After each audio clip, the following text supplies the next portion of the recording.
Olá, pessoal. Eu vou aqui mostrar para vocês, exibir um slide que eu preparei, viu, para a gente conversar um pouco sobre esse novo conteúdo de história, viu? Muita saudade das nossas aulas, né? Estamos vivendo aqui um momento totalmente diferenciado do que a gente tinha costume, mas é isso mesmo, né? Pedir para que tudo passe logo, para que a gente volte o mais rápido possível às nossas atividades normais. Então, eu peço que vocês prestem atenção primeiramente a essa imagem, viu? Ela faz alusão à Vila Rica, atual cidade de Ouro Preto, no estado de Minas Gerais, onde foi encontrado no século XVII ouro por um grupo de bandeirantes, viu? Só que esse ouro ele também era chamado de ouro de aluvião. Por quê? Porque ele era encontrado no leito desses rios, desses córregos, viu?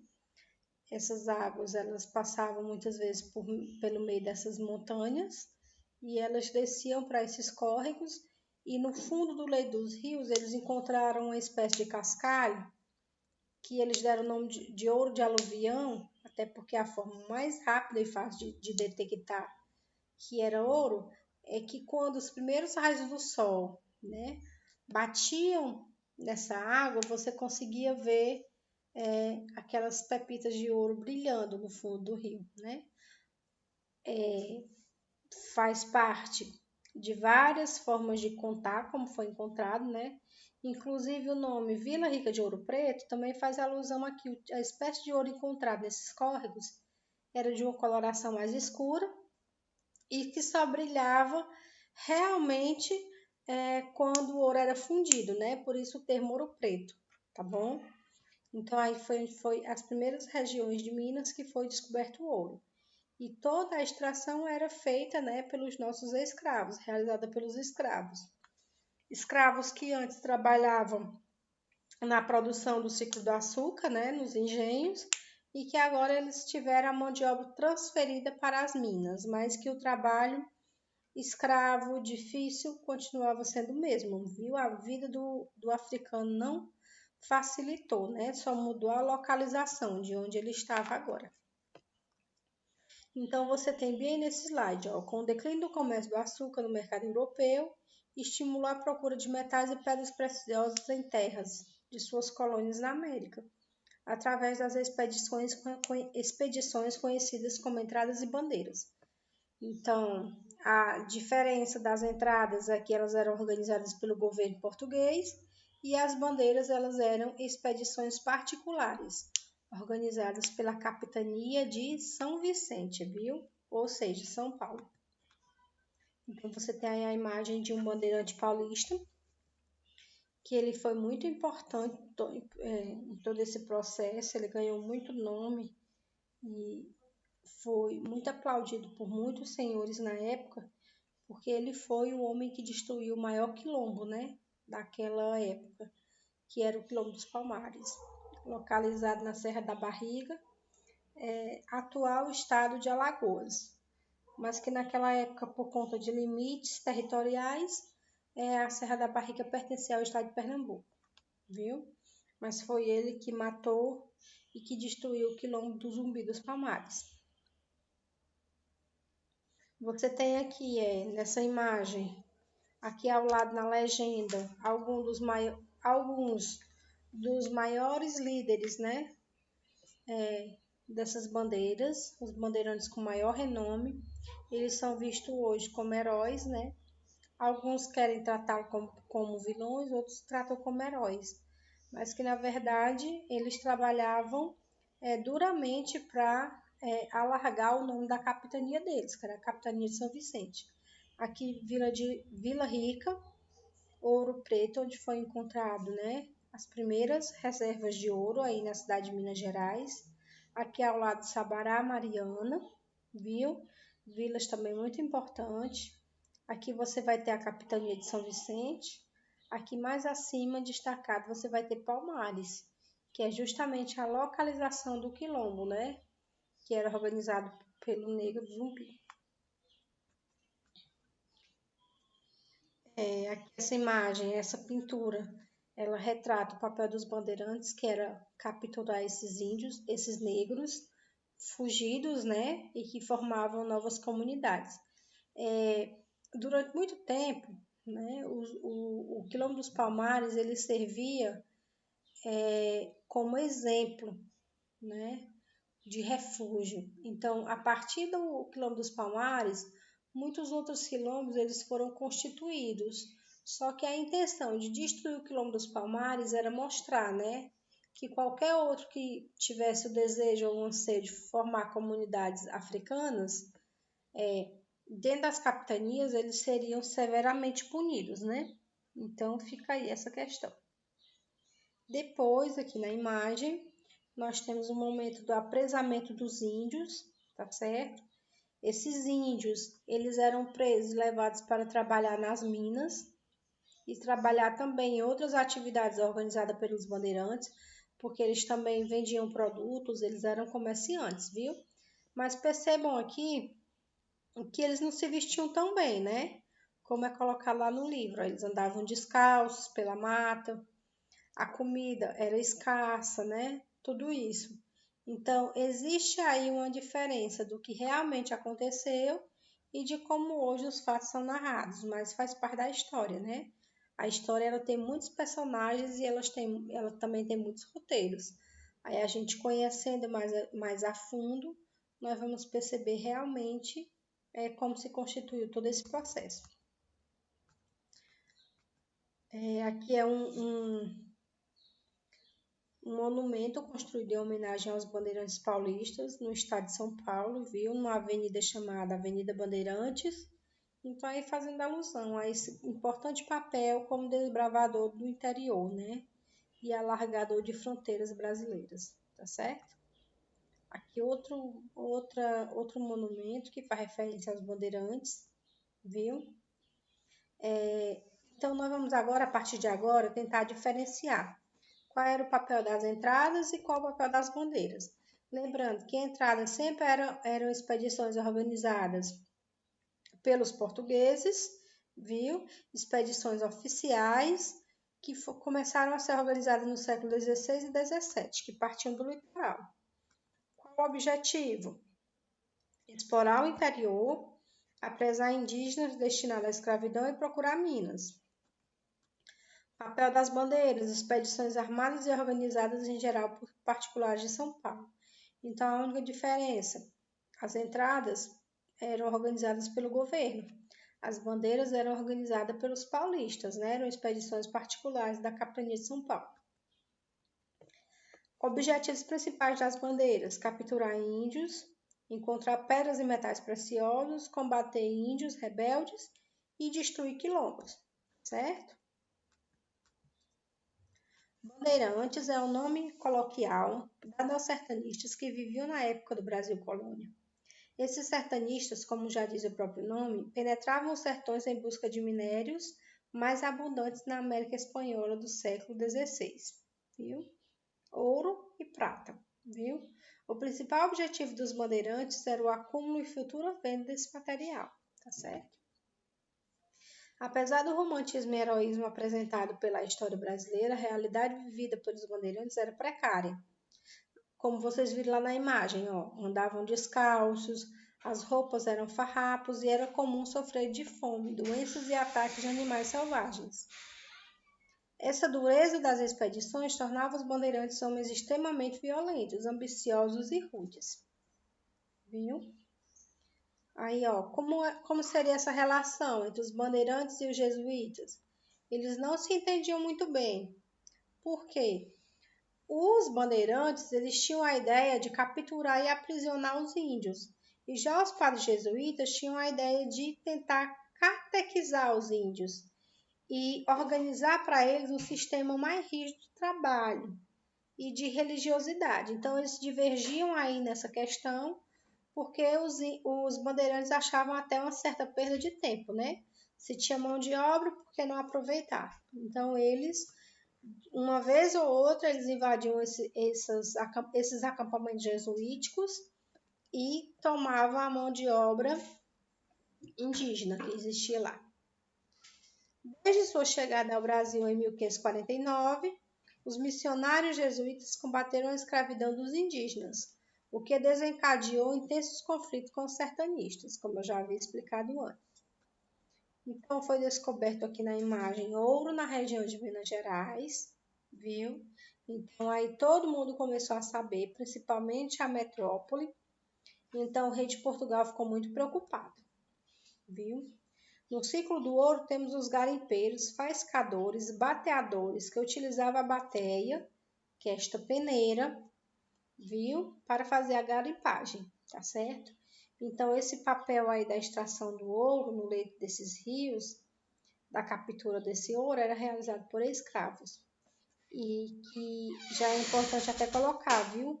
Muitos deles adoeciam justamente porque eles passavam muitas horas do dia dentro do leito desses rios, começavam cedinho e muitos adquiriam aí pneumonia ou qualquer outro tipo de doença que facilmente levavam eles à morte, viu? Não porque eles tivessem a imunidade baixa, eram os povos que tinham uma boa imunidade, mas o sistema de trabalho é que era muito rígido, né? Aí tem aí o exemplo, né? Esse pessoal era chamado de faiscador porque eles resgatavam aí no leito dos rios esse ouro descoberto, tá bom? Então nós temos aí, viu, as principais trajetórias dos bandeirantes durante todo esse movimento, viu? Então você tem aí, ó, bandos armados que percorrem o interior do país em busca de riquezas. A origem São Vicente, atual São Paulo, né? São Vicente é um município do estado de São Paulo, tá certo? E a intenção aí era essa, né? Era levar para sua capitania nome e muitas riquezas, né? A intendência das Minas, quando o governo português soube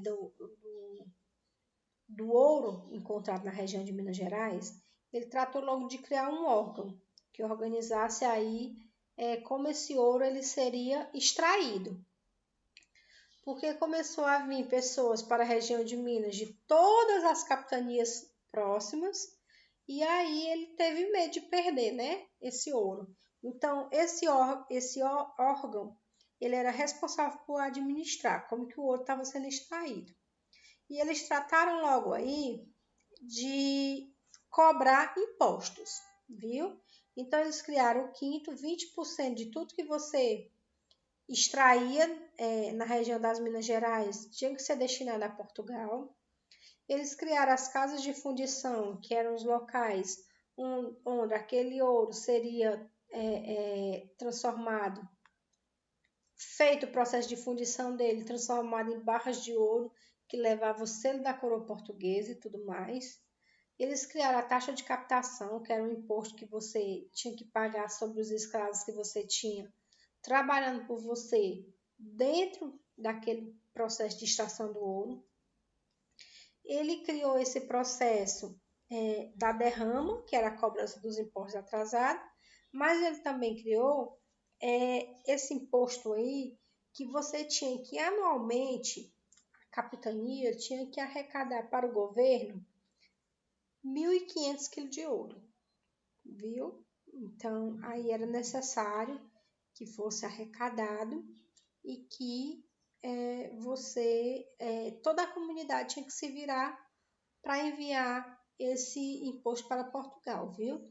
E a derrama foi um dos motivos que debelou, né, aí a conjuração mineira, viu? Que teve como ator principal, né? Ator principal que foi colocado como principal, Tiradentes. Foi o único que foi punido, né? Então você tem. Opa, passei demais, né? Você tem bem aqui a intendência das Minas. A intenção era cobrar impostos, né? Nesse sentido. Os escravos eram submetidos a péssimas condições de trabalho, extraindo o ouro de aluvião, onde ficavam longas horas com os pés na água, sendo frequentemente atingidos por tuberculose ou doenças pulmonares, como eu falei para vocês, né? O ritmo de trabalho aí dos africanos era intenso. Intendência das Minas, ó, você tem bem aqui o comendador, o chefe, o fiscal, que organizava tudo, né? Como era que seria feito e como seria o processo de extração e também o pagamento de impostos. Viu? Intendência das Minas. O que eles faziam? Eles usavam esses instrumentos aqui para pesar o ouro, para saber quanto era a sua parte e quanto era a parte de Portugal, né?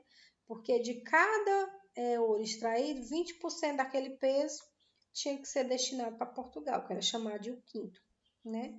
Ali era a arrecadação. O quinto era um imposto cobrado pelo governo durante o Brasil Colônia. Recebeu esse nome porque correspondia a um quinto do metal extraído, que era registrado pelas casas de fundição.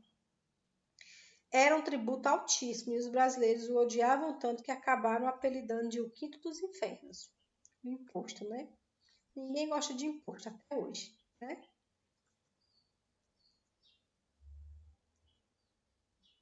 A finta ou derrama, né? Você tinha que enviar anualmente 100 arrobas de ouro para Portugal. Se esse imposto não fosse pago, eles acumulavam, mas tinha um dia em que eles vinham cobrar os quintos atrasados, né? E tinha que ser pago, ou de uma forma ou de outra, né? As casas de fundição, o papel delas era esse, viu? Pegar o ouro, fazer a fundição dele, transformar ele nessa barra de ouro aqui, como vocês estão vendo, e colocar o selo de Portugal. Ó. Por que o selo de Portugal? Porque para mostrar que aquele ouro ele já tinha sido retirado a parte que era necessário à coroa portuguesa, o pagamento. Então, qualquer ouro que circulasse pela colônia que não tivesse esse formato e que não tivesse o selo, queria dizer que ela era um material de contrabando, viu? As casas de fundição, aqui você tem imagens, tá certo? O ouro circulava livremente em pó e pepitas, dificultava a cobrança do quinto, favorecia o comércio legal. E a partir desse momento aí, né, o ouro ele não podia mais circular em pepitas ou em pó. Sempre tinha que circular em barras de ouro. Caso você fosse pego ali com ouro em pepitas, em pedra ou em pó, você tinha o material tomado, né? Usurpado por eles, recolhido. Aqui eram as casas, era o forno, onde você derretia o ouro, né? E dava a ele aquele acabamento, como eu mostrei antes. Aqui é uma antiga casa da fundição, na cidade de Vila Rica, município de Vila Rica, atual Ouro Preto. Viu? Você pagava imposto até pela quantidade de escravos que você tinha. Então, esse imposto era conhecido como taxa de captação. Viu? Com a criação das casas de fundição, e como o ouro não podia mais circular em pedra nem em pó, e ali a margem daqueles córregos onde era feita a extração do ouro, era a região, o comércio estava ali, viu? Então o fluxo de pessoas ficava ali ao lado daquele córrego.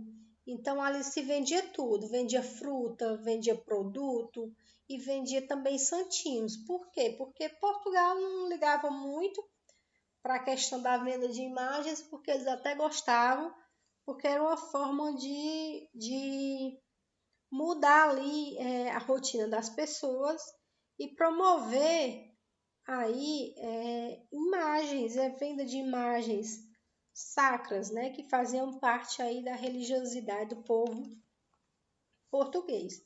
Então, o que eles fizeram? Eles esculpiam a imagem na madeira, viu? Só que geralmente essas imagens elas eram ocas por dentro. E justamente você aproveitava esse espaço oco para a estrela atrapalhando minha aula.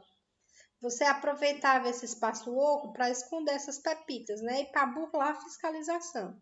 Então, eles construíam imagens que levavam aí o nome de diversos santos, né?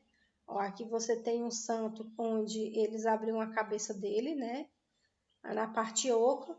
Adentrava aí, colocava aí dentro essas pepitas escondidas, né? E eles tinham aí uma livre circulação desses santinhos de madeira, né? que eles apelidaram, quando descobriram as imagens circulando pela colônia, de Santinho do Pau Oco, viu?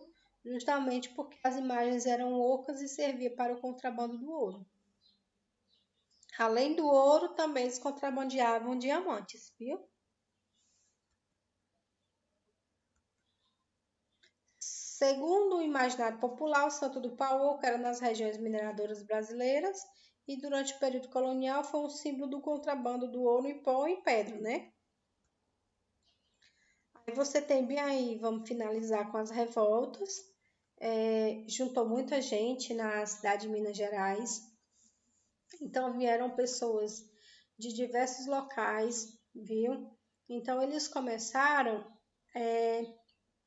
a se desentenderem.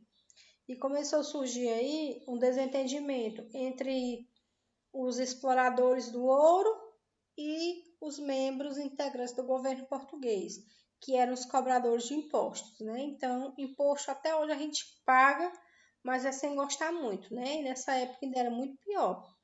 Então, aí começou a surgir muitas revoltas nativistas. Essas revoltas nativistas, o papel delas era discutir e também era uma forma de mostrar para a coroa portuguesa a insatisfação popular, né, com o tipo de governo que estava sendo exercido por eles nessas colônias. Então, nós tivemos bem no Maranhão a revolta de Beckman, nós tivemos em Pernambuco e Alagoas a Guerra dos Mascates, nós tivemos em Minas Gerais a revolta de Vila Rica e a Guerra dos Emboabas, viu? Todas, principalmente Vila Rica e Emboabas, eles estavam ligados diretamente à exploração do ouro e ao pagamento dessas taxas de impostos, viu? Então, nós temos aqui um resumozinho, viu? Ó, vamos ver aqui. Emboabas foi uma guerra entre São Paulo e Minas Gerais, disputa pelas minas de ouro. Os paulistas, eles eram chamados... Bem aqui, deixa eu ver. Eu esqueci, a revolta de Beckman, insatisfação com a Companhia do Comércio do Maranhão, né? Eles começaram aí a se desentenderem muito e um grande papel dessa revolta nativista era principalmente promover essa insatisfação popular, né? Que muitas vezes ela só era punida pelos portugueses e que não davam em nada, tá bom? Verdadeiramente. Então, vejamos aqui, a Guerra dos Emboabas, viu? Ela aconteceu por conta desse domínio aí da disputa de Minas Gerais. Foi esse conflito aí entre os paulistas e os nativos da região das Minas. Então, como o ouro foi descoberto pelos paulistas, eles se achavam dono do ouro. E já o pessoal que já vivia em Minas Gerais achava aquilo ali muito errado, viu? Então, eles foram apelidados de emboabas, né? Durante esse processo de exploração dessas jazidas de ouro, o conflito se contrapôs aos desbravadores vicentinos e os forasteiros que vieram depois da descoberta das minas, viu? Então, eles apelidaram as pessoas que não eram da região de Minas de emboabas.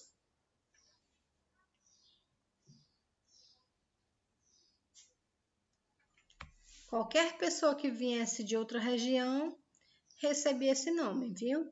Você também vai ter bem a Guerra dos Mascates, que era sobre o domínio do comércio, principalmente de Olinda e de Recife, que aconteceu em Pernambuco. A revolta de Filipe dos Santos, que era contra as casas de fundição, porque o Filipe dos Santos ele era contra a questão de que você tinha que levar o ouro, você tinha um trabalho duro, né, na extração desse ouro, tinha que levar para a casa de fundição e ali já era tirada a parte de Portugal. Então, ele não era muito a favor desse processo. Então, ele vai se rebelar contra a coroa. Só que a coroa vai mandar prender todos os revoltosos. Filipe dos Santos ele vai ser enforcado e ele vai ser também a exemplo de futuramente Tiradentes, né? a emancipação aí da revolta de Tiradentes ainda não vai ter acontecido, mas a exemplo, ele foi morto por enforcamento e em seguida esquartejado, que era o chamado de castigo exemplar, que era para que todo mundo tivesse medo de acontecer o mesmo com você. Aí abaixo nós temos as revoltas emancipacionistas, que ela tem um diferencial da nativista. A nativista ela vai contra uma ação do governo de imediato, né? E já a emancipacionista não, a intenção era tornar o país independente de Portugal. Então a primeira proposta das revoltas emancipacionistas foi tornar Minas Gerais um estado independente, viu? Então se começa aí, né, nesse percurso. Você vai ter Vila Rica, né, que vai ser palco da Inconfidência Mineira, que era contra a derrame e os impostos cobrados, que teve como preceito aí os preceitos iluministas. Eles eram bem esclarecidos quanto ao papel do governo e ao papel deles. Então eles tentaram aí fazer diferente, né? Futuramente nós vamos ver mais sobre isso. E também a Conjuração Baiana, que era contra também o descaso do governo na região da Bahia, tá bom? Então, é muito importante a gente ter acesso a esses pontos e nós vamos esclarecer mais, tá bom? Espero que o vídeo tenha ajudado a esclarecer as dúvidas de vocês, viu? Leiam mais sobre o assunto, pesquisem mais, tá bom? E um beijo grande, fiquem com Deus.